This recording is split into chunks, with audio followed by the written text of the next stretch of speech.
នេះបងប្អូនថ្ងៃនេះមកថតវីដេអូថ្មីមួយទៀតឲ្យបងប្អូនមើលតែម្ដង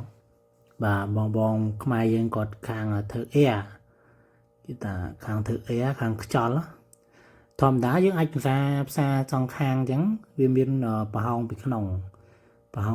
នឹងដែកហ្នឹងអញ្ចឹងវាមានខ្យល់ចេញចូលអញ្ចឹងកន្លែងខ្លះគេត្រូវដាក់អ៊ែហ្នឹងកន្លែងខ្លះមានកន្លែងខ្លះអត់ទេប្លុកខ្លះមានប្លុកខ្លះអត់អញ្ចឹងណាហើយនេះបងគាត់កំពុងតែដើរធ្វើខ្ញុំឆ្លៀតថតឲ្យបងប្អូនមើលបន្តិចបង្ហាញបន្តិចបានណាព្រោះអីអត់មានពេលវេលាថតច្រើនក៏ដើរធ្វើតែឯងឯង2នាក់អញ្ចឹងជួនកាលគេឲ្យមកជួយ2នាក់អញ្ចឹងហើយការងារហ្នឹងស្រួលតែគាត់ណាដើរ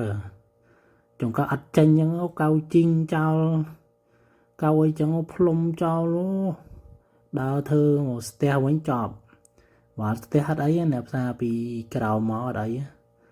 ហ៊ានតែស្ទះបាច់ដល់ចប់ហើយនៅហ្នឹងកៅជីងផ្សារហ្នឹង